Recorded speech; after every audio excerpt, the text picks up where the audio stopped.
Olá pessoal, mais um vídeo nosso aqui no podcast Café e Saúde. Curta, compartilhe com seus amigos, se inscreva no canal, não esqueça de dar aquele joinha para a gente poder fazer mais vídeos como esse. E hoje a minha convidada de hoje veio aqui para a gente falar um pouquinho de esporte, de fisioterapia, de exercícios. É a Glaziela Pereira, fisioterapeuta. Eu vou deixar ela se apresentar para vocês, falar um pouquinho da vida dela profissional, do que ela faz, e a gente vai trocar um pouquinho de ideia sobre esporte, sobre várias coisas ligadas à área de saúde e bem-estar. Primeiro eu queria agradecer a presença, de você ter aceitado vir aqui no nosso programa. Veio lá de Sorocaba, hoje está um dia chuvoso, demorou um pouquinho para a gente se organizar, mas estamos aqui para mais um bate-papo bacana sobre saúde, sobre bem-estar, sobre carreiras, etc. Queria que você se apresentasse, o que você faz, sua formação, etc. Primeiramente, também quero agradecer a oportunidade de poder falar um pouco da minha atuação, da fisioterapia, que é uma área da saúde muito importante, que eu sou apaixonada e gosto muito de compartilhar um pouquinho com todo mundo. Eu me chamo Glaziela Pereira, sou formada desde 2016 pela Universidade de Sorocaba. Desde a minha formação, eu venho trabalhando no meio esportivo, na fisioterapia esportiva e ortopédica. Tive a oportunidade de passar pelo alto rendimento com o basquete. Desde então, venho trabalhando o esporte de uma forma geral. Hoje eu atuo muito à frente com o CrossFit. Pode falar que a fisioterapeuta faz CrossFit, eu sou a favor do CrossFit. Acho que a gente hoje pode quebrar muitos tabus sobre que CrossFit lesiona, que muito pelo contrário, a metodologia vem para auxiliar muitas pessoas. E eu estou nessa carreira aí desde 2016. Hoje estou no meu mestrado, faço na Uniso também.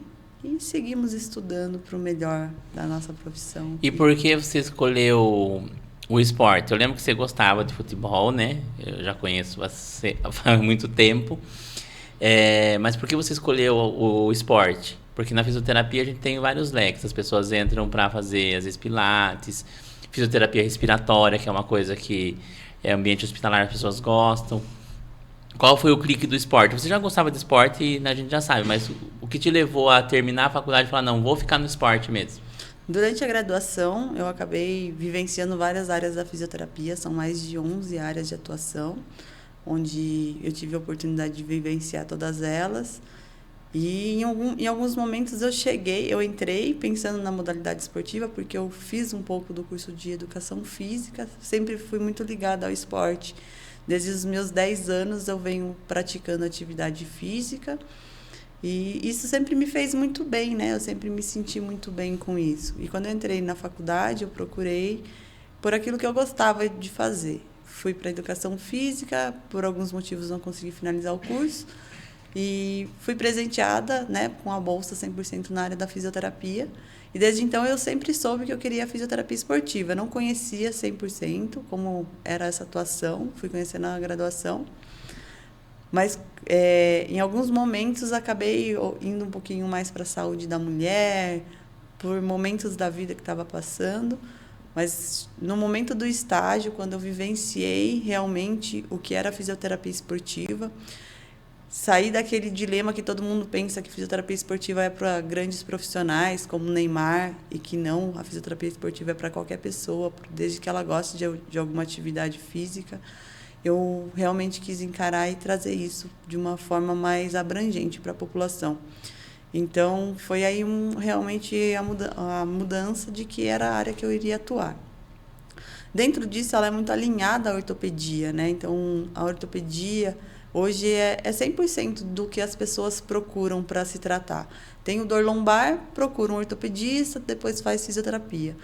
Algumas pessoas não sabem que você pode ir diretamente para um fisioterapeuta e procurar um tratamento, porque a gente também tem recursos para fornecer como um diagnóstico fisioterapêutico. Nós não damos diagnóstico médico e nem prescrevemos medicamentos. Mas, diante de algumas disfunções, é possível o fisioterapeuta já iniciar um tratamento e posteriormente procurar o médico, né? Então, retornando à questão do motivo de eu estar dentro dessa área, foi muito o que a universidade me proporcionou, da vivência que eu tive dentro da universidade, de realmente vivenciar aquilo e ver que eu poderia beneficiar muitas pessoas com a fisioterapia esportiva. E que é um leque muito grande para todo mundo. Aí quando você terminou, você foi trabalhar com o pessoal do basquete, né? Sim, eu fui para a LSB, a Liga Sorocabana de Basquete de Sorocaba, né? Eu fui para a NBB, que é o Campeonato Nacional. Fui a primeira fisioterapeuta mulher dentro de uma equipe de basquete masculino. E aí eu vivi realmente o esporte de alto rendimento. Quando a gente pensa em esporte de alto rendimento, a gente acaba deixando a saúde para um segundo plano, porque ali se torna um trabalho. Os atletas, eles precisam entregar resultados e muitas das vezes tem que deixar as lesões de lado e entregar resultado. Precisa pontuar, precisa estar em quadra. Então, em vários momentos, a equipe médica, a comissão técnica precisa estar muito bem respaldada cientificamente para tomar uma atitude. Eu passei a temporada toda junto com os meninos, trabalhei na base. Logo em seguida, acabei entrando num projeto que se chama Sempre Atleta, que era levar a fisioterapia esportiva para o atleta amador dentro das academias de Sorocaba. A gente fez uma parceria com a Gimper naquele momento. E hoje eu estou atuando dessa forma, só que já estou numa outra clínica. Hoje eu estou no Centro Avançado de Ortopedia e na High Five, que é uma clínica também voltada ao esporte. Quando você trabalha, por exemplo, quando você estava junto com o pessoal do basquete, é interessante que eu lembro que na época você estava num time masculino, né? Então já começa a mudança das coisas aí, né? Vocês trabalham a prevenção e o tratamento, né, no caso. Sim. Porque as pessoas acham que o fisioterapeuta só vai entrar em campo quando tem uma lesão, e na verdade é o contrário, né? Na verdade, a gente começa no momento que o técnico, né, toda a comissão técnica começa a busca dos jogadores de elenco, o fisioterapeuta já está junto. Porque é o fisioterapeuta quem vai fazer as avaliações físicas, entender se esse atleta está apto a realmente participar daquela equipe para poder dar continuidade ao processo dele se tornar um atleta daquela equipe. Então, a gente começa com esse trabalho, que é a primeira avaliação, entender quem é o atleta, quais são as limitações dele. Esse atleta entrou para a equipe, a gente começa um trabalho de prevenção, porque ninguém quer ver um jogador fora de quadra. Queremos aquele jogador pontuando, dando resultados para a equipe. E aí a gente faz um trabalho que é de prevenção de lesão. Então, junto com a preparação física e a periodização dos treinos, a fisioterapia vem junto para a recuperação, para dar o treino de acessórios para... Eu vou dar um exemplo aqui. A gente faz uma avaliação física e essa pessoa tem algumas limitações. Nessas limitações me aparece quais grupos musculares estão mais fracos. Então, eu sei determinar se é um bíceps do lado direito ou se é do lado esquerdo. Se é um quadríceps do lado esquerdo ou do lado direito. E a gente consegue entender como está esse organismo. E dentro disso, pontuar e levar esse atleta a fazer exercícios específicos. Então, a prevenção é trabalhar em exercícios específicos para aquilo que ele vai executar. E aí você estuda o próprio esporte. O que no basquete a gente tem muito? Entorse de tornozelo, entorse de joelho, e trabalha exercícios de prevenções para essa articulação, que são exercícios proprioceptivos, né? Muitas das pessoas não sabem o que é isso, mas a propriocepção é a capacidade do próprio corpo saber o que ele vai fazer. Então, a gente dá um estímulo de entorse com uma cama elástica, de um disco proprioceptivo, de correr de costas, de colocar obstáculo. Você prepara para algo que pode acontecer dentro de quadra. Mas esse tipo de lesão é por causa do impacto, porque no basquete eles têm muito salto. Ou por causa de corridas e paradas bruscas, por exemplo? O rompimento, normalmente, do entorse de joelho vem muito associado à lesão do ligamento cruzado anterior, que isso acontece na maior parte dos esportes coletivos, principalmente no futebol. E ele se dá exatamente por isso, por mudanças bruscas de direção e o giro. Então, a articulação faz um giro abrupto, onde a outra parte do corpo gira para um outro lado, faz um valgo, que a gente fala, e esse ligamento não suporta a tração e ele se rompe. A mesma coisa para os saltos, né, para o entorse de tornozelo, porque no basquete a gente tem muitos saltos, que a gente chama dos dunks, e aí ele vem para a queda, na queda vem para o entorse normalmente. E você escolheu, na verdade, você escolheu não, você foi pro basquete porque foi assim o que aconteceu, mas Foi o que você aconteceu. gostava de futebol quando você era mais Eu jovem, ainda né? gosto de futebol, gosto bastante E de você futebol. ainda não foi ainda para, você pretende mais para frente, tipo, ir para um time de futebol, se tiver a oportunidade? Já pensei bastante. Ou já tipo, uma coisa que você já mudou, porque a gente vai mudando na cabeça da gente, né? O que a gente, Já tive muito essa vontade de trabalhar com futebol, mas futebol de campo. futebol de campo. Porém, eu vivenciei muito de perto. Na época que eu vivenciei o esporte, eu fiquei longe do meu filho. Foi algo que me deixou muito para baixo. Então, você vive num equilíbrio, mas eu fiquei longe do meu filho. Então, o esporte faz com que você vivencie 100% ele, e ao mesmo tempo você acaba deixando algumas outras coisas. Para estar junto com o time de alto rendimento, eu tinha que estar nos 3 treinos, manhã, tarde e noite, e viajar para todas as competições que aconteciam durante a semana e aos finais de semana. Então, nesse momento, eu não pretendo ir para o alto rendimento. Eu pretendo desenvolver muito mais a fisioterapia para o profissional amador, que são as pessoas que trabalham, que gostam do esporte de final de semana, durante a semana, se lesionam tanto quanto jogadores profissionais, mas trabalham, são os médicos, fisioterapeutas, enfermeiros, advogados, músicos. Eles também praticam atividade, também têm como hobby isso, se lesionam e no outro dia eles têm que estar em pé trabalhando porque eles têm que ganhar de outra forma. Acho que acontece mais comum até, porque a gente brinca do jogador de final de semana, né? Tem muito problema de lesão. Eu recebo muito isso na emergência, né? Jogador de final de semana, principalmente futebol. E a gente tem o problema também cardio, né? Cardiorrespiratório, porque tem gente que acha que pode jogar muito no final de semana e o cardíaco não aguenta, né? Então, assim, precisa não ser só treinador de final de semana, né? Você precisa... Quem gosta de jogar no final de semana teria que fazer um preparo durante a semana, achar um tempo, né? Na verdade, o que eu falo hoje para muitos pacientes que me procuram, que gostam de correr, que gostam do crossfit, hoje eu tenho atuado muito no crossfit, é que o corpo ele precisa de ajustes, né? Eu jogava bola com 10 anos de idade, corria muito, ficava o dia inteiro fora de casa. Hoje eu não consigo fazer isso, eu não tenho a mesma estrutura, a mesma fisiologia. Então eu preciso dar suporte para isso. Para a gente dar suporte, a gente precisa estabilizar a articulação, fortalecer ela. E é através dos exercícios de musculação, os exercícios funcionais, isso precisa ser feito. Só que muitas pessoas acreditam que é só se matricular e começar a fazer. E, na verdade, não. Você tem que entender seu organismo. Você tem que entender a necessidade do seu corpo. Você tem restrição de mobilidade? Não, não tem. Você tem restrição de flexibilidade, que é diferente? Você tem fraqueza muscular? O que você tem? O que seu corpo realmente precisa? E, dentro disso, se equilibrar e trabalhar. A lesão, ela vai acontecer para todo mundo. Uma hora ou outra, infelizmente, a gente está propenso a isso. Porque o corpo ele não foi feito para se trabalhar tanto. E a gente, automaticamente, com a vida cotidiana, a gente vem só somando mais coisas. Eu quero fazer isso, eu quero fazer mais isso. E aí o corpo vai se adaptando.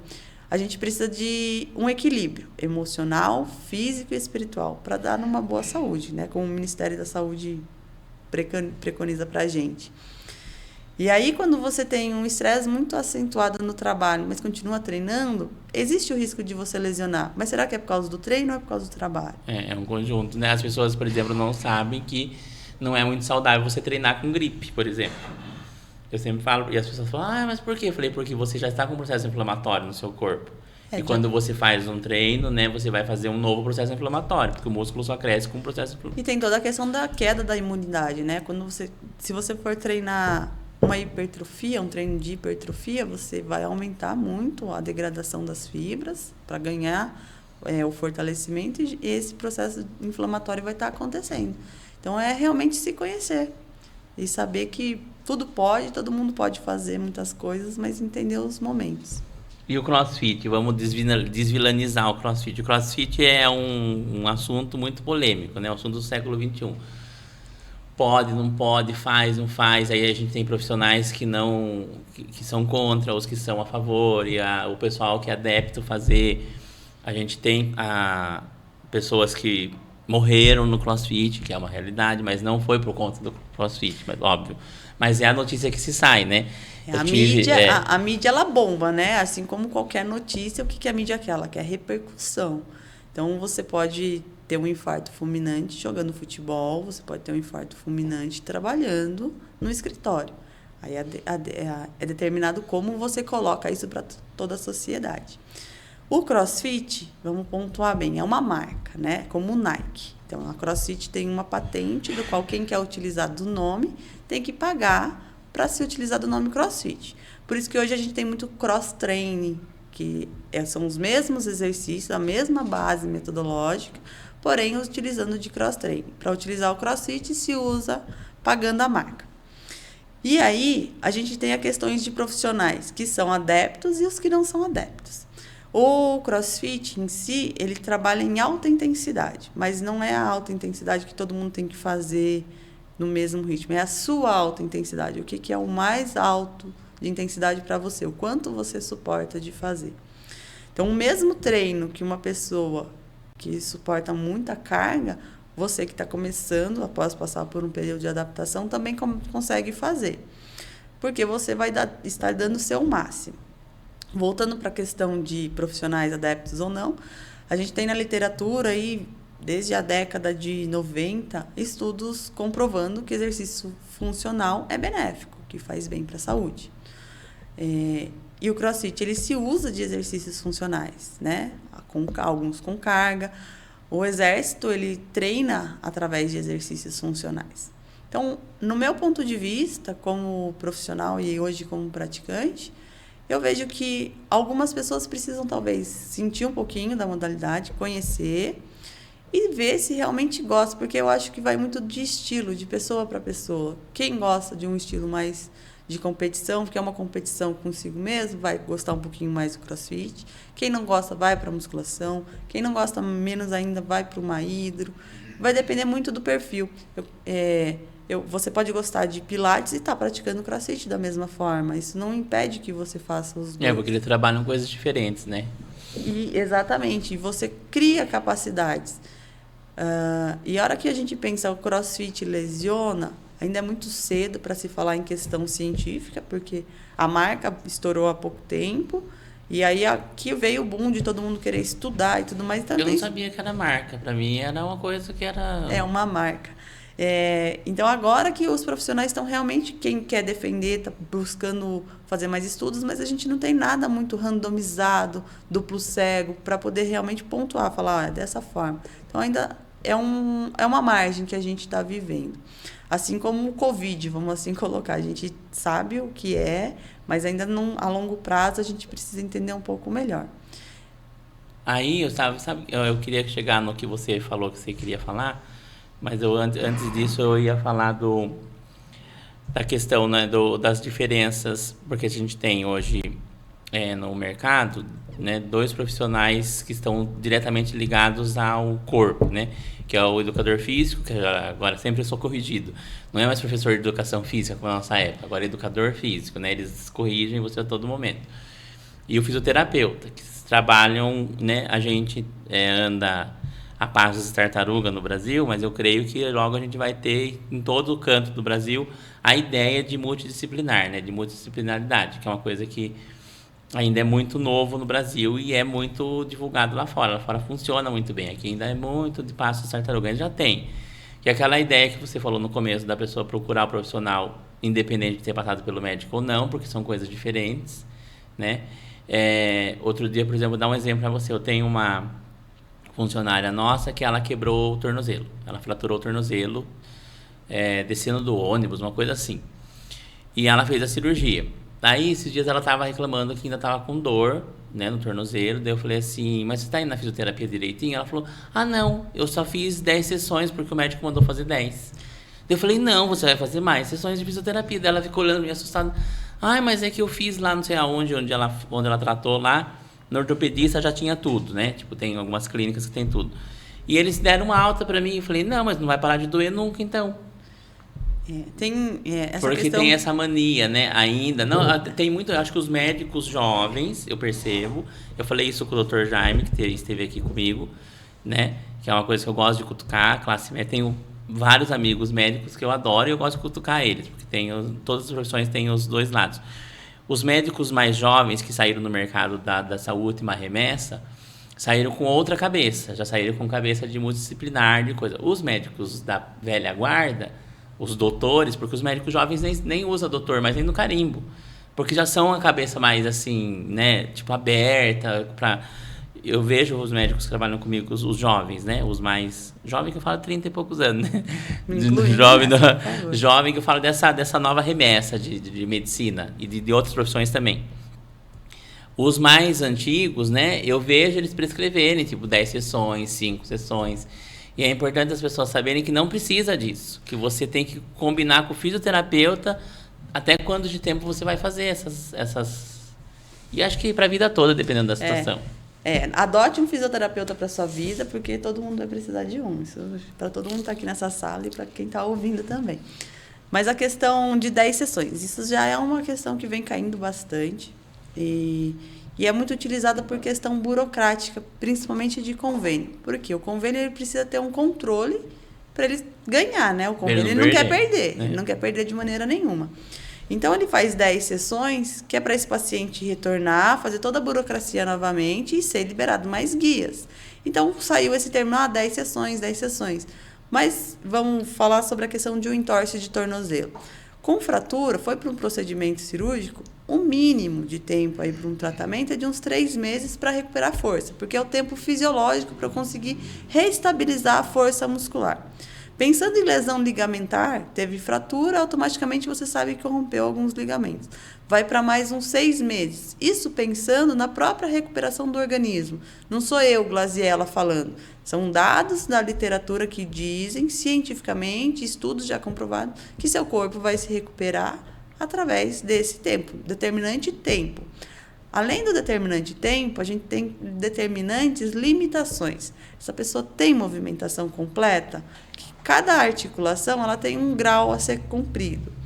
Se ela não faz o grau estabelecido pela ciência, é como pressão arterial. O estabelecido mundial é 12/8. Mas nem todo mundo é 12/8, cada um tem a sua. Uns é 10, outros é 13. Então, a mesma coisa para a mobilidade de tornozelo. Algumas pessoas têm uma mobilidade, que é o que referencia, de 9 centímetros, 10 centímetros. Outras pessoas têm 7, e é 7 bilateral. Os 2 pés fazem igual. Aí a questão é de interpretação. O pé direito faz 7, o pé esquerdo faz 12. Aí eu tenho uma disfunção, porque o próprio organismo mostra. O pé esquerdo está fazendo 12, o pé direito está fazendo 7. Tecnicamente tinha que fazer a mesma coisa. Para você ter um equilíbrio e não gerar sobrecarga no seu corpo. Então é isso que o fisioterapeuta ele tem que identificar dentro de um processo de tratamento. A pessoa chega para o tratamento, a primeira coisa que tem que ser feita é uma avaliação. Não dá para você chegar e já fazendo fisioterapia. Pessoal, pelo amor de Deus, fisioterapia não é choque, fisioterapia não é massagem. Tem o negócio do choque e da bolona. Não é. Como é que é o nome da bolona mesmo? A bola suíça. Bola suíça. Ou a bola de Bobot, que é o feijãozinho. Mas não é, porque o que muitas clínicas fazem é tentar ganhar pelo número de pacientes. Então, é muito mais fácil ter vários equipamentos de eletroterapia, ligar em todo mundo, e daqui a pouco liberar 15 minutinhos, liberar esse pessoal para ir embora. Tem eletroterapia, né? Mas não é a única função, não é tipo a única coisa. A eletroterapia, uma corrente, porque a eletroterapia a gente tem N corrente. Eu tenho corrente para fortalecimento, tenho corrente para drenagem linfática, tenho corrente para agora me fugiu o nome, para processo inflamatório. Então, tem várias correntes. Vai determinar a capacidade de você regular o equipamento ou do próprio equipamento, que alguns equipamentos não têm essa capacidade. Mas o que a maior parte das pessoas usam é o de analgesia, que é o para aliviar a dor. Para aliviar a dor é a mesma coisa que eu te dar um dipirona. Então, se eu oferecer um dipirona e te oferecer eletroterapia, o resultado é igual. A dor vai voltar. Eu não tratei o seu problema. Você vai ter dor de novo. Para tratar a dor, eu preciso entender o que está ocasionando essa dor. Essa dor está vindo por limitação, por falta de mobilidade, por fraqueza muscular. Então, isso é a função de se identificar numa primeira sessão. Identificou isso? Começa-se, o fisioterapeuta tem a autonomia de montar as condutas, usar as técnicas que ele achar necessário. Eu vou usar Mackenzie, eu vou usar Pilates, Aí vai depender do que ele buscou de arsenal para tratar uma pessoa e incrementar dentro da sua sessão. E dentro disso, são 10 sessões que o médico pediu. Com 8 sessões, 9 sessões, ele tem que refazer uma avaliação, que é para comparar a primeira com essa, mandar um laudo aí para o médico, falando, doutor, a gente melhorou isso, mas o paciente ainda está precisando de mais um pouco, porque é um sistema burocrático no convênio. Quando é particular, fica mais fácil, porque daí você fala para o paciente, olha, a ciência traz que o seu tratamento é de 6 meses, a gente vai fazer isso, isso, isso e isso. E aí a gente segue o tratamento. O correto era só o médico indicar que teria que fazer a físio, né? E depois o fisioterapeuta... Não, alguns médicos já fazem isso. E o fisioterapeuta decidir qual o caminho que ele vai tomar. Porque não tem como... o que muitos fazem, e hoje eu interpreto da seguinte forma, é tentar que o básico seja feito. Porque, como em toda profissão, a gente tem profissionais que acabam prostituindo a profissão. E aí, colocar só a eletroterapia não vai resolver, vai perder uma cirurgia. Então, o médico, o básico que ele sabe que pode ser feito, que tem que ser feito, ele acaba prescrevendo. Eu hoje não julgo, eu acho que ele acaba tentando ajudar. Se o profissional que está à frente vai receber o pedido médico, ver que está pedindo, ele não precisa se sentir mal com isso. Ele sabe o trabalho que ele tem que fazer, ele vai avaliar, ele vai retornar para o médico, vai tentar conversar, fazer essa troca. Olha, doutor, eu avaliei, encontrei essas limitações. Será que você acha que também é indicado fazer isso? Porque aí vai ter troca, aí o paciente vai ter melhora. Os dois vão estar pensando no bem-estar do paciente. A ideia de multidisciplinaridade, né? O que eu acho incrível hoje, que eu descobri depois, faz uns 4, 5 anos, mas que eu descobri... Quando eu comecei na minha área, era um jeito. Agora já é outro, né? De tratamento de fraturas. A Aline, que você conhece, que tem o estúdio de Pilates aqui, ela trabalhou comigo numa clínica e a gente teve uma fratura de fêmur. A primeira fratura de fêmur que a gente teve lá. Aí o paciente fez a cirurgia de substituição total. Acho que é osteossíntese, né? A substituição da articulação da cabeça do fêmur é uma prótese total de quadril.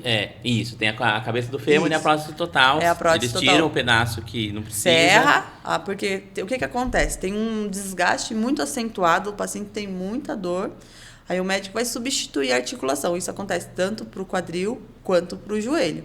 Aí, não é só de fratura, na verdade, essa substituição. Não, né? Nesse de artrose. Pode ser por desgaste natural, porque daí não gira dentro do acetábulo. Não gera aquele processo de dor. Aí o que acontece? Ela colocou o paciente voltou, aí em menos de 15 dias ela colocou o paciente de pé. Aí eu lembro que eu fiquei em pânico, eu disse, meu Deus, ela falou assim, não, mas é assim que funciona agora a gente não deixa o paciente parado. Na verdade, prótese, no dia do hospital já pode colocar o paciente em pé. Mas antigamente, quando eu comecei, o paciente ficava um mês deitado. O que acontece? A gente perdia muita capacidade funcional do paciente, porque um mês paciente deitado é pedir para o paciente para uma nova cirurgia, por fibrose. Aí fica tão aderido que ele não consegue movimentar, ele não consegue sentar, não consegue dobrar. Então, hoje, o mais precoce possível, ele tem que estar na fisioterapia. Hoje, isso é uma briga. Convencer alguns médicos de que a fisioterapia tem que começar antes da cirurgia. É um pré-operatório muito bem feito. O paciente tem que ir muito bem para a cirurgia para a recuperação ser melhor.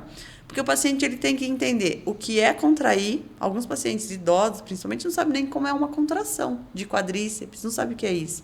E a gente precisa orientar aquela questão de educação e saúde. O que ele vai fazer no pós-operatório, o que ele não pode fazer no pós-operatório. E, além disso, aprender os exercícios que vão ser feitos no pós-operatório.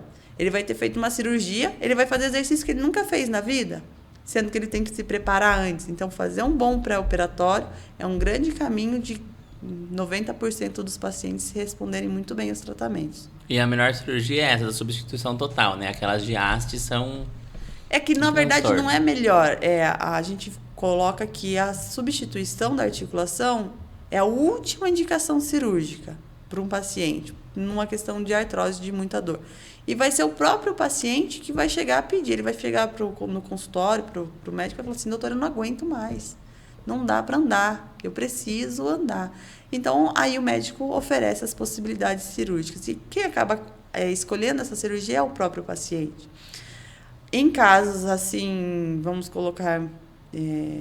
que não é a maior parte da população, tem os que vai ser mais indicado pelo médico por alguma coisa. Mas uma osteossíntese, que daí sim é a correção de fratura, que é aquele ferrinho que vai na medula óssea para tentar calcificar a articulação. Mas esse, se o paciente não for jovem, é ruim, né? Se o paciente... porque daí tem uma questão de osteopenia, né? Se o osso realmente consegue Isso é muito particular do médico, são técnicas muito precisas para ele, da interpretação do que o paciente está precisando naquele momento. Nossa, eu achei muito. E assim, o pior é que ela conseguia, a gente teve outras fraturas, fazer o paciente voltar a ter mobilidade total. Faz, não, isso... Com a prótese, você não diz que o paciente, você não lembra mais que o paciente tem prótese. Hoje a gente conversa muito com os senhorzinhos, quem vai para prótese normalmente são as pessoas mais idosas, né? Uma população mais idosa. E para que eles se encorajem mesmo para ir para uma prótese, porque a gente vê pacientes com deformidades muito acentuadas, com dores acentuadas, e não vão para uma cirurgia por medo. E não precisa, com 3 meses, hoje até postei um vídeo de uma paciente que a maior queixa dela era subir e descer degrau, que ela não aguentava de dor. E ela foi para a cirurgia, ela está completando 3 meses de pós-operatório, ela sobe com tornozeleira para fortalecer as pernas, sem queixa. Então, a questão é a qualidade de vida, pontual. O que essa pessoa ainda quer fazer, o que ela não quer fazer. Aí vem a parte que você falou que você queria falar, que você falou que é do rompimento do... Nós estamos falando de perna mesmo, né? Como que é o nome mesmo, que eu já esqueci? Que não...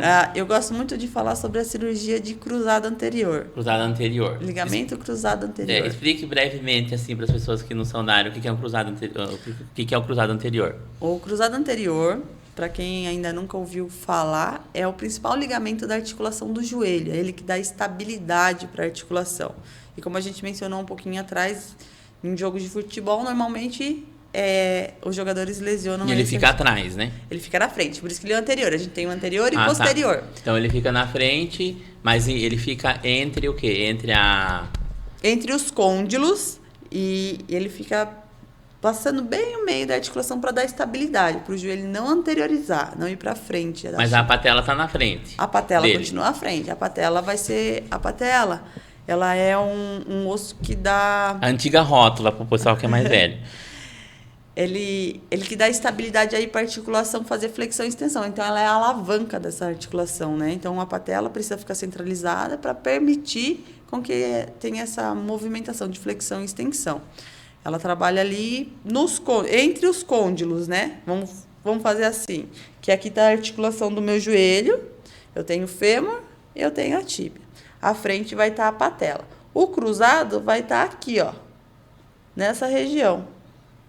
Bem assim. Quando ele rompe, eu perco a estabilidade. Então, a pessoa fica com a perna falseando. Ela pode ir para frente, pode ir para trás. E, normalmente, tem lesões de menisco associadas. Mas se ela romper o cruzado anterior, ele vai conseguir andar com dor ou não vai andar? Ou vai depender? Vai depender. Muitos casos acontece um barulho muito forte, né? As pessoas sentem um estalo muito forte e, automaticamente, já tem aquele edema, né? E aí vai para o médico normalmente, já aconteceu o caso de ir para o médico, fazer uma radiografia e falar, tá tudo bem. Só que, na verdade, na radiografia não vai aparecer, é só numa ressonância. E aí você realmente observa que rompeu. Se é uma pessoa ativa, que quer jogar, que quer correr, a indicação é cirúrgica imediatamente. Existem pessoas que romperam o cruzado e vivem muito bem. Mas sente dor? Ou não? Só se esforçar? Na verdade, algumas pessoas com a atividade física, com o fortalecimento muscular, conseguem estabilizar bem a articulação e não ter dor. Porque a gente chama de estabilizador dinâmico é o músculo. Por isso que eu falo, para a gente se manter bem, a gente tem que estar fazendo exercício. Quem vai estar estabilizando o nosso corpo e quem dá movimento para o nosso corpo é o músculo. Osso com osso não faz movimento. Quem tem que contrair é um músculo para levantar. Então, eu preciso de um músculo muito forte estabilizando. Então, algumas pessoas convivem, mas... Vamos colocar aí que a parcela de 90% da população que rompe e é praticante de atividade física precisa de um procedimento cirúrgico. Precisa fazer essa cirurgia. Essa cirurgia ela é simples, hoje ela é feita de via artroscópica, é retirado um enxerto, aí é uma opção médica também, o médico vai verificar se vai tirar o enxerto da região anterior da perna, do tendão patelar, por exemplo, ou de isquiotibiais, posterior de coxa. Isso vai ser muito da questão técnica que o médico acaba utilizando. O pós-operatório já é a mesma coisa que a gente acabou de mencionar, é ideal que faça um pré-operatório e já vá para o pós-operatório imediato. O que muitos pecam é que a recuperação de um cruzado é de 9 meses. Precisa-se ficar 9 meses na fisioterapia. Com 120 dias, o protocolo aí traz pra gente que você já vai estar começando a correr em linha reta. porém você ainda não pode fazer movimentos de giro, porque a articulação ainda está com enxerto, o enxerto está se formando. E recapitulando, o que é o enxerto? O enxerto era um músculo que foi tirado, foi reconstruído para se tornar um ligamento, se tornar colágeno. Os primeiros 30 dias são as fases mais críticas, porque ele vai sair de músculo, O corpo faz isso sozinho daí. Faz isso sozinho. E ele vai... Eu não queria usar essa palavra, mas vai apodrecer, né, dentro para se tornar o colágeno que a gente precisa. E ele tem até 2 anos para realmente estar cicatrizado. Mas com 9 meses, a musculatura estando bem, você já consegue voltar às suas atividades de jogar um futebol, por exemplo. Com 3 meses já é indicado de ir para uma academia, porém é importante que os pacientes que têm essa lesão saibam que o tratamento é um pouco longo. E isso aí acontece por causa do giro? Normalmente, movimento de giro. Vamos citar um exemplo do futebol. O cara foi lá, vai chutar a bola, entra com o pé para dentro e vai sair automaticamente. A chuteira crava na grama, ele gira o corpo, o joelho fica e o tronco vai para o outro lado. Então, é esse movimento de entorse. Mas tem que ser num alto impacto. Uma pessoa comum... A chance de uma pessoa comum ter uma lesão dessa. Uma pessoa assim que não faz esporte, é uma pessoa comum. Acontece 100%. Também. Talvez pior por causa de não ter fortalecimento, né? Exatamente. Se colocar bem na ponta do lápis, muito mais, e não ter consciência corporal. Então, uma pessoa que, vou jogar um futebolzinho ali com os meus colegas de trabalho, o risco de lesionar é tanto quanto. Eu já vi um movimento de menisco por trauma, por impacto. Mas o menisco ele se rompe também assim na mesma dinâmica. Na mesma questão da dinâmica do... Porque eu tenho uma colega que ela bateu o joelho na alavanca da cama hospitalar. E ela rompeu o menisco no primeiro momento só sentiu a dor. Então, o que acontece? O giro vai acontecer. O menisco são 2 meniscos, né? A gente tem medial e lateral, dos 2 côndilos. E a gente precisa entender que o menisco é uma estrutura de amortecimento. Ele amortece a articulação. Quando você tem uma artrose, você perdeu toda essa cartilagem.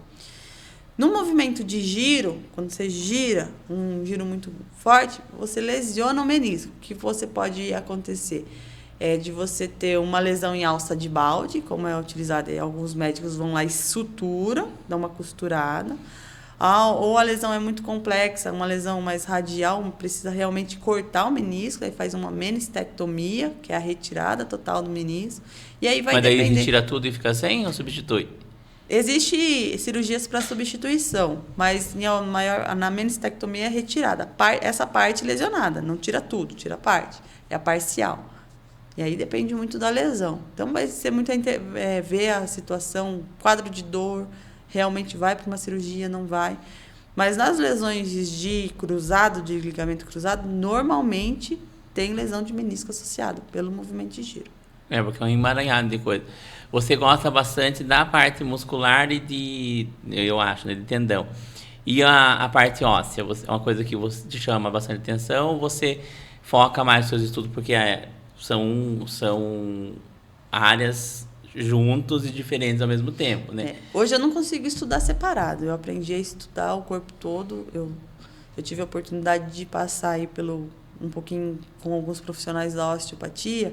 E a osteopatia, ela tem um conceito de você entender o corpo como um todo, como funciona esse organismo.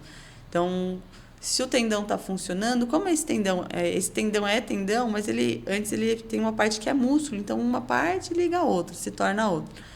E acaba estudando tudo junto, até porque os pacientes que vêm, eles não vão vir só ligamento, só músculo, eles são um paciente como um todo.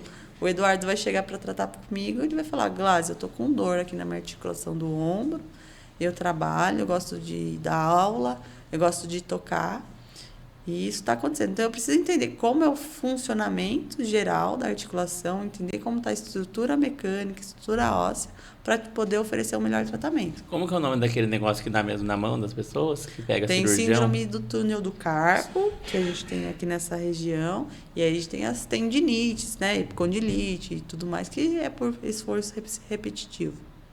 E daí dá para tratar na fisioterapia? 100%, gente. Muitas das coisas vocês resolvem na fisioterapia.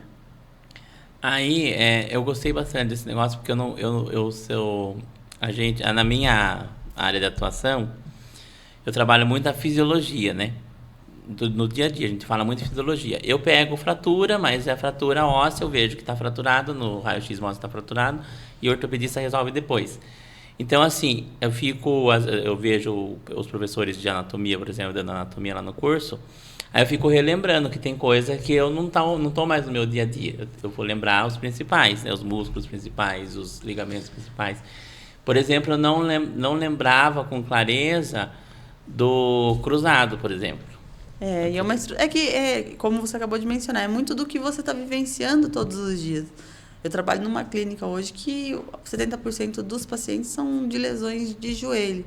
Então, eu vejo muito isso todos os dias. Na verdade, já tem uma parte da medicina especialista em joelho, né? Em joelho, exato. A medicina, a fisioterapia, como qualquer área, a gente precisa especificar um pouco mais para a gente conseguir aprofundar o conhecimento. Porque senão fica difícil de estudar. E aí sim, como você perguntou o que eu gosto mais, aí eu gosto de estudar mais o joelho. Eu não sabia que você gostava mais do joelho. Pensei que você ia mais pro tornozelo ou pro Eu quadril. Eu gosto de tratar como um todo, porque na verdade, faz parte do contexto esporte. Mas a hora de especificar, estudar muito a fundo como funciona, eu gosto muito de estudar o joelho. E são as 3 articulações que dá problema, né? O joelho, tornozelo e quadril, né? Acho que todos dão de forma geral igual. Depende muito do quanto você usa. Um atleta de beach tênis vai ter dor aonde? Cotovelo. Mas o problema que eu falo que a gente, por exemplo, a gente esquece que nem pé. Esses dias a gente tava brincando sobre isso. A gente não cuida muito do pé, né? A gente esquece de cuidar do pé. E o pé, coitado, está sustentando todo a estrutura, né? Lógico que tem o joelho, né? Que recebe uma boa parte do impacto do dia a dia. Acho que até por isso que o joelho dá muito problema. Mas tem os ossos, os ossos, ligamentos e tudo do tornozelo. E tem umas fraturas de tornozelo, por exemplo, que são muito bobas, né? Se você for ver, assim, pra pessoa contar. Muito bobo. E aí você fala, meu Deus, mas como? Mas é porque, na verdade, ninguém lembrou do pé, né? De fortalecer. Como você mencionou, o pé é uma das estruturas que mais é importante, porque ele realmente faz aquela captação de como você está no espaço. Então, ele dá a capacidade de você ter a questão sinestésica, o quanto de distribuição de carga você vai colocar, tudo através dos pés. Eu peguei um rapaz esses dias que ele foi descer uma escada e perdeu um dos degraus, né? Na descida. Aí ele sentiu uma dor na lombar. Aí ele teve um encavalamento não sei se posso chamar assim, termo técnico, quando a vértebra. A vértebra, eu não sei qual termo que eu posso usar que não seja tão feio, mas que não seja tão técnico. Você poderia dizer... A vértebra, ela acabou deslizando mais do que deveria, por causa de um passo em falso, né? Daí eu não sei o que aconteceu com ele depois, porque ele foi para outra instituição com mais recursos. Mas um negócio bobo, entendeu? Ele foi descer a escada e aí pulou um degrau, sem perceber. Sim, na verdade é difícil falar do caso sem a gente ter acesso aos dados e tudo mais. Mas existem muitos termos que algumas pessoas falam de ajuste de coluna. Mas algumas disfunções de coluna, né, não é que aconteceu pelo entorse. Talvez foi observado com o entorse. Mas existe o deslizamento da vértebra mesmo, que é uma espondiloartrose, que a vértebra ela desce. Então, isso já é um processo daquela pessoa. E aí, conforme ele teve esse entorse, provavelmente ele gerou uma sobrecarga maior, começou a ter uma sintomatologia de dor maior, e aí teve esse diagnóstico. Então, às vezes, a gente precisa entender. Ele já tinha isso e, por causa do entorse, ele veio a descobrir. Mas não que o entorse vá levar a esse desajuste todo de deslizar uma vértebra, porque os músculos eles são muito fortes. Os músculos têm capacidade de estabilizar muito bem. E aí, quando a gente perde essa capacidade de estabilização, principalmente da região abdominal, aí a gente tem problemas de dor lombar. Se a pessoa não tem capacidade de contração de core, né, de assoalho pélvico, dor lombar ela vai estar 100% nessas pessoas. Prova da fortaleza que é o corpo humano, você vê o pessoal que faz ginástica, né? E que eles fazem com o corpo, né? E assim, existem as lesões, óbvio, mas é uma coisa inacreditável. Você nunca pensou em ir pra ginástica? Porque ginástica é uma coisa legal também. Eu não tenho coordenação para isso, não. Nunca nem consegui nem dançar na minha vida.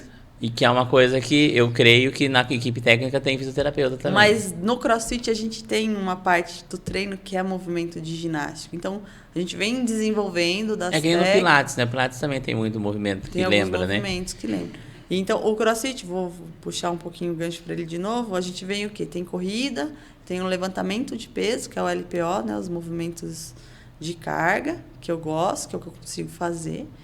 E aí tem os movimentos de ginástica, que são movimentos na argola, movimentos na barra. Então, você também tem essa capacidade de desenvolver. Eu espero chegar lá ainda. Eu já não faço exercício nenhum, então... Então, vai começar a fazer. Vamos fazer um combinado aqui nesse podcast, que você, Eduardo Maia, pelo menos uma vez na semana, vai se comprometer com você Eu mesmo. fazia Pilates antes da pandemia, mas a pandemia veio, daí fechou a academia, daí a academia abriu de novo e eu não voltei. Eu voltei a fazer uma aula no estúdio novo da Aline. A Aline tem um estúdio novo, depois você combina com ela para você conhecer, maravilhoso, de Pilates. Eu fiz uma aula lá experimental, até ela patrocinou a gente um pouco também, mas aí eu não fui mais. Não, porque não deu para ir, né? Não deu tempo. Eu acho que isso é uma coisa que a gente precisa pontuar para nós. Porque musculação eu não consigo fazer, eu já fui, eu não gosto, eu fico irritado. Para nós, pessoas, que a gente é prioridade. Se a gente não se colocar como prioridade, ninguém mais vai colocar. Eu posso colocar você como prioridade, mas eu jamais vou dar a resposta que seu corpo precisa se você não aceitar. É um caminho de mão dupla. Para eu tratar, eu preciso que você entenda o que precisa ser feito e faça. E você hoje, pra você, pra sua pessoa, pro seu corpo, você faz o CrossFit? Ou você faz musculação também? Às vezes eu faço um treininho de musculação, mas também não sou 100% adepta. Eu não tenho facilidade de gostar e ficar na musculação. Eu gosto de competição, eu sou muito ativa. Então eu gosto do ambiente de competição, de sentir que eu tô gastando bastante energia. Eu faço. Mas aí você não tem... Eu parei de fazer musculação por dois motivos. Primeiro, porque eu não gosto, que é uma realidade. E segundo, que na época, isso muito tempo atrás, 4, 5 anos atrás, eu tinha dificuldade de ganhar peso. Então eu perdia peso muito fácil. Então não estava dando certo, estava dando errado, estava dando o contrário. Em vez de eu ter ganho de massa magra, que seria o correto, eu estava perdendo peso. Eu entrei tipo com um X na academia e depois eu comecei a perder 1 quilo, 2 quilos, 3 quilos, sabe? Sim.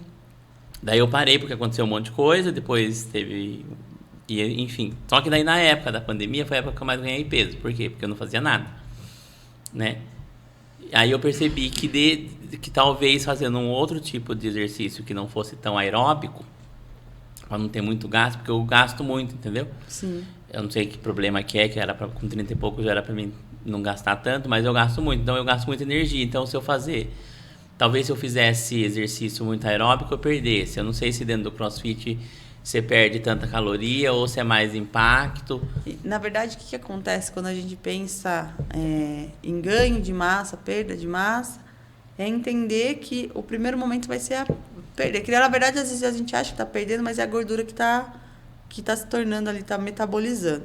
E depois disso, o trabalho precisa vir muito da nutrição. Para emagrecer, por exemplo, eu gasto bastante energia, mas chego num ponto que eu não emagreço, mas não é porque eu não gasto o tanto, é porque meu corpo ele já se adaptou. Então eu preciso de uma dieta, de um trabalho com alimentação específico, que é restringir aí alguns consumos calóricos e realmente gastar um pouco mais. Para o ganho de massa, você precisa consumir muito mais e continuar treinando. Então, aí entra muito particularmente o trabalho com a nutrição. Por isso que a equipe multi, que a gente vem falando, não é só dentro do ambiente hospitalar. No esportivo também, a gente vem com a preparação física, a fisioterapia, a nutrição e a psicologia. Porque todos esses vão tentar entender o que está acontecendo. Você acabou de mencionar, eu perdi a massa. E aí a psicologia vai entender, poxa, o que estava faltando no treino? Não gosta de musculação, vai tentar encontrar esse caminho de treino para você. O nutricionista vai te auxiliar para o ganho de massa. O personal montando o treino específico para você e o fisioterapeuta só como coadjuvante na prevenção mesmo. É muita coisa, né? Coisa de esporte. É uma coisa que as pessoas pediram muito, porque eu fui fazendo a lista dos fisioterapeutas, né? A gente teve um aqui que é o Douglas. Ele corre, né? Ele começou a correr por conta do problema de saúde, de perder peso. Ele teve problema com colesterol e tudo mais. E aí a gente falou muito de pilates, mas ele não é do esporte, né? Ele gosta de ortopedia, respiratório, trabalha com fisioterapia respiratória. E fisioterapia de esporte, além de você, acho que eu não conheço mais nenhuma. Tem bastante, viu? A maioria são Toma minha Heineken. de respiratório. Respiratório e motor.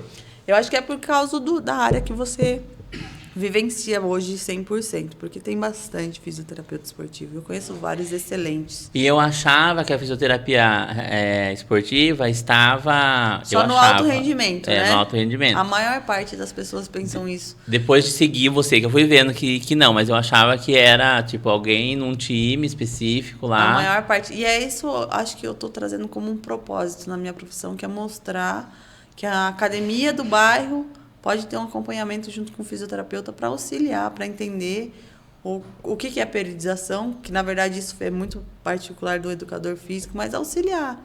Porque às vezes falta essa troca, esse conjunto.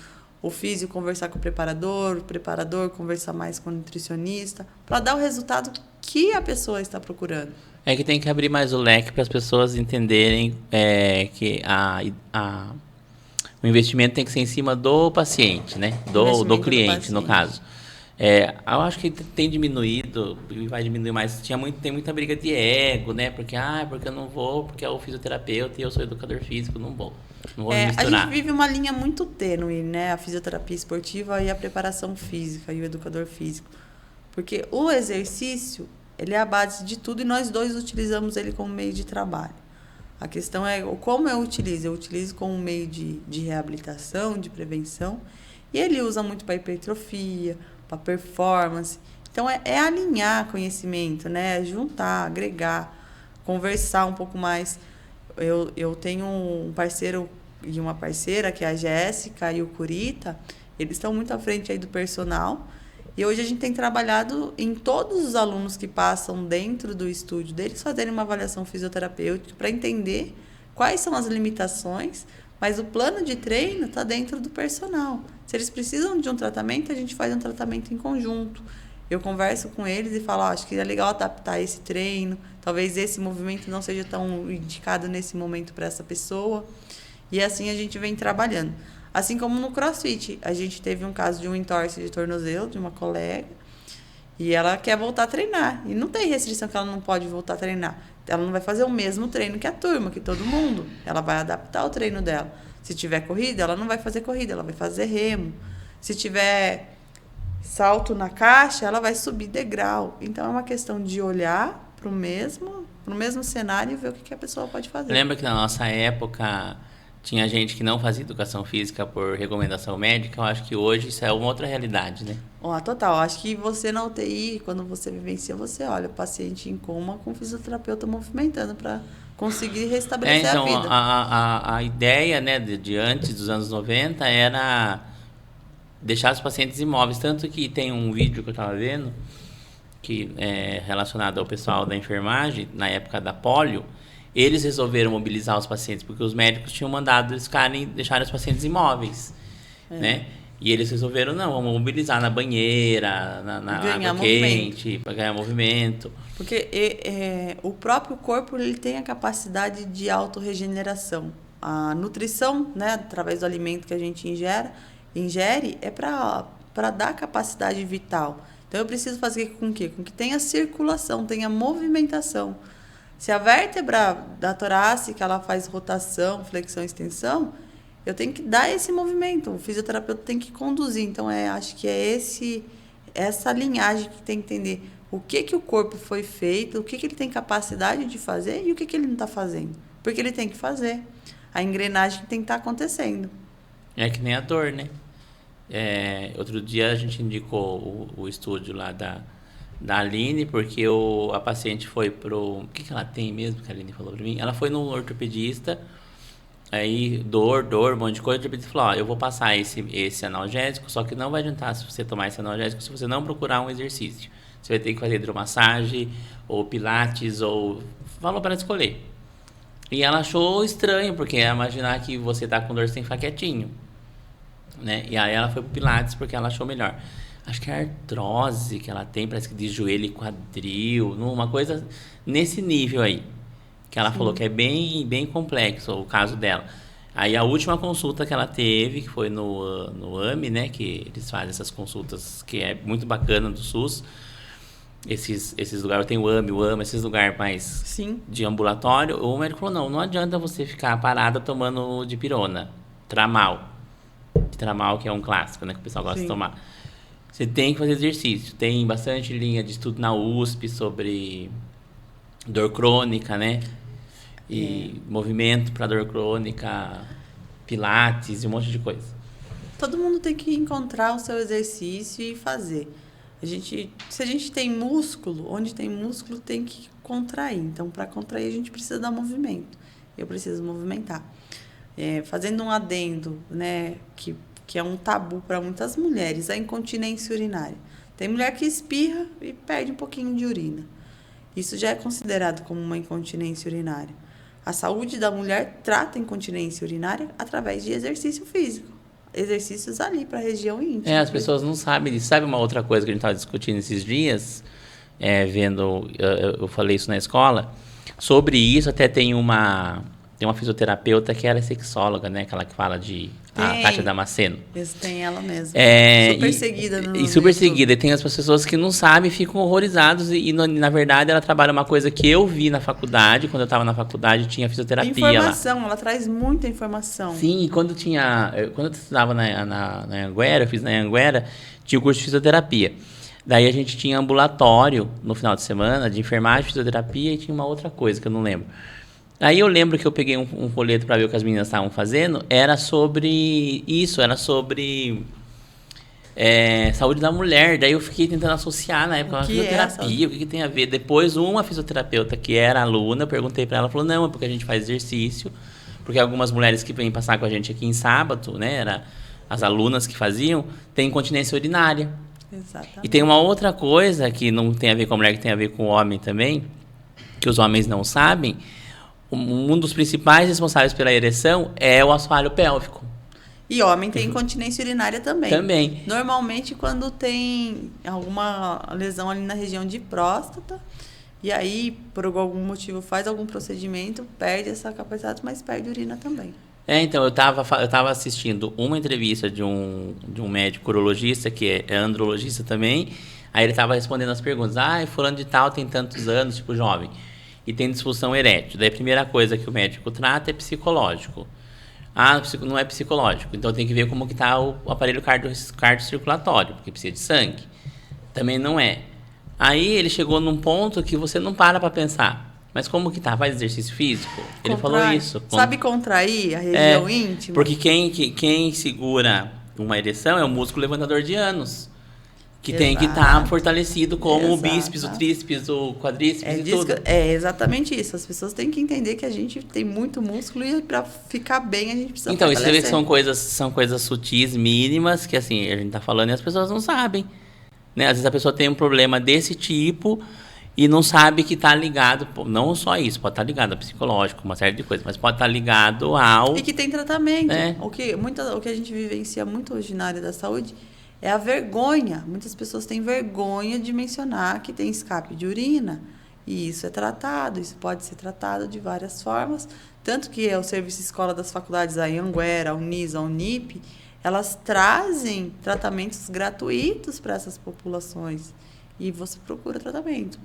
E é uma das grandes áreas da fisioterapia, né? Saúde da mulher. Eu ficava assim... Mas como, porque entra gente? A questão da... Normalmente vem a questão mulher gestante, se preparando para o parto. E uma das causas de incontinência urinária é o pós-parto, né? O parto normal. Por uma questão aí fisiológica também. Mas quando ela vem preparando já para esse parto, automaticamente ela já não tem esse escape. E daí tem a perda da força de quadril, né? A força da pelve, quadril. O que acontece quando tem na questão da mulher é que a pressão intraabdominal fica tão forte que o assoalho pélvico, a região inferior ali, não consegue suportar e daí tem os escapes. Aí desce. Na gestação. Principalmente quem tem Mas muitos. Pensando em atletas, corredoras e ginastas ou que fazem crossfit, que colocam muita carga, A mesma pressão abdominal elas fazem para suportar a carga e tem escape. Atletas têm escape de urina também. Daí elas precisam trabalhar aquela parte específica para Apesar de toda a força que elas fazem, de todos os movimentos que fazem, ainda falta afinar que é essa contração, essa consciência corporal de como contrair e manter contração. Acho que porque lembra só dos músculos grandes, né? Porque falta esse despertar, esse trabalho. As mas pessoas pensam só nos músculos grandes. A gente na definição do que vai ficar esteticamente bonito. A gente até tira sarro, né, do pessoal da academia que não malha a perna, né? Fica só grande. Dos homens, né? Porque a maior parte das mulheres... Mas é porque as mulheres querem perna, né? É uma coisa que elas... é o desejo de ter a coxa, né? E os homens têm muita parte de tórax. Peito peito e braço. Daí fica parecendo um quero-quero, né? Com as perninhas assim, fininhas. Mas hoje também tem mudado bastante e alguns personagens têm focado bastante no treino de perna de homens. E que continuem. Antes de nós finalizar, eu queria que você falasse, assim, desse umas orientações para as pessoas que assistirem esse vídeo. Quando elas devem procurar um profissional fisioterapeuta, né? Mesmo não tendo ido, não fui, o médico não deu encaminhamento. O povo adora encaminhamento, né? O médico não pediu. As pessoas adoram encaminhamento. Quando que eu devo procurar um profissional fisioterapeuta, né? E acho que todas as idades, né? Também. Eu quero que você explique. Todas as idades é importante, principalmente o pessoal que tem mais idade para fortalecimento. E, assim, essas orientações. Vamos lá, então. Para procurar um fisioterapeuta, a partir do momento que você entende que a sua dor ela está associada muito a questões musculares, dor no ombro, dor na coluna, dor lombar, já é indicativo que você pode procurar sim um profissional da área da fisioterapia, independente da sua idade, né? Desde praticantes até sedentários. Então, qualquer pessoa pode procurar como linha de frente um profissional da fisioterapia. Como recomendação, eu digo para não deixar para depois. Se tem dor, procure um profissional. Não quero ir para o fisioterapeuta, procure um enfermeiro. Solicite que alguém tente te ajudar, porque a dor é um sinal de que algo está errado dentro do organismo e é bom sempre ser investigado. Quanto a questões de número de sessões, esqueçam questões de 10 sessões. Isso é uma questão burocrática. Confie no profissional que vai estar te avaliando. Cobre do profissional uma avaliação e uma reavaliação. Não adianta nada avaliar o dia e depois não avaliar mais. Você não vai saber o que melhorou, o que estava ruim, o que não estava. Então, fica como uma orientação para todo profissional que você for tratar, que ele faça a sua primeira avaliação, que ele te dê uma resposta, um laudo disso, e que depois de determinadas sessões combinadas seja reavaliado e ele te mostre algum resultado. Porque a gente fica muito no subjetivo. As pessoas, eu melhorei. Eu melhorei quando? O que você melhorou? Então, isso precisa ser mais visualizado. Eu vejo isso como uma forma de potencializar mais o trabalho e mostrar os resultados, que muitos falam que a fisioterapia não resolve. E a fisioterapia resolve, 100%. É que fica no choquinho só, né? Fica só no choque. Fica muito fácil. Procurem praticar atividade física, porque se você não praticar hoje por bem-estar, porque você gosta, você vai praticar por indicação do seu médico, infelizmente. E dessa forma, acho que é isso. Muito bem, então vocês já sabem, né, que tem que procurar a fisioterapia. Vamos deixar as suas redes sociais lá na descrição do vídeo, para as pessoas procurarem você, lá virem seu trabalho, acompanhar. Quem mora na região de Sorocaba pode, né? Quem mora por aqui também dá para ir. Piedade também, estou atendendo em Piedade Sorocaba, também. Enfim, aqui na região, na macro-região. Fazemos atendimentos online. Hoje, né, o sistema de saúde, depois dessa pandemia... Até telemedicina, que era proibidíssima no Brasil, agora... A fisioterapia também hoje está liberada, então a gente consegue fazer Lógico que em alguns casos precisa muito do toque, que precisa movimentar, o fisioterapeuta precisa movimentar, mas já é possível fazer atendimento online. Alguns casos específicos, né? E eu queria agradecer, né, você ter vindo aqui, sua presença, daí, né, que ela tem as crianças, sempre tem todo o transtorno, agenda cheia, né? Mas a gente conseguiu um dia chuvoso, hoje estava chuvoso aqui em Biúna, acho que lá em Sorocaba também. Então eu queria agradecer a participação, dizer que eu acho que enriquece muito o nosso canal, Queria dizer que a Graziela, na verdade, é minha prima, tá? Não ia contar isso no canal, mas eu vou. Ele acabou de falar meu nome errado, sendo meu primo. Ela. É que a gente não tem um L, que não era pra ser um R, mas tudo Na verdade, bem. não era nem pra ser Glaziela, né? Era pra ser Gabriela. Era Por pra isso ser que me Gabriela. chamam de Gabi. Mas alguma coisa aconteceu e daí ficou Graziela mesmo. É uma batatinha. Mas assim, a gente acaba não conseguindo se encontrar muito por causa da rotina, né? Que profissional de saúde acaba virando sacerdote, né? Da sua profissão. Então a gente acaba não conseguindo se encontrar só nesses casos mesmo para falar de saúde. Então eu queria agradecer mais uma vez, dizer que foi muito bacana, enriquecedor. Convidar você para vir mais vezes, porque eu tenho um projeto, vou deixar até um spoiler pro povo, de fazer umas mesas redondas daqui a uns tempos, com vários profissionais aqui na mesa para debater um assunto específico. Então já deixa um cantinho na agenda lá que nós vamos fazer uma coisa nesse nível. Com certeza pode colocar meu nome, eu adoro falar, adoro um microfone, ainda mais falando de fisioterapia. Eu que tenho que agradecer a oportunidade de realmente esclarecer algumas coisas, trazer de uma forma mais simples para que as pessoas conheçam um pouquinho da fisioterapia, a fisioterapia voltada aí para o esporte. Agradecer a direção aí, o Tom e todo o arsenal que vocês têm preparado. Muito obrigada. E é isso aí, gente. Compartilhe esse vídeo com os amigos, curta, deixa um like, se inscreva no canal, que toda semana tem um profissional diferente aqui falando coisa muito bacana sobre saúde, carreira e bem-estar. E até a próxima semana.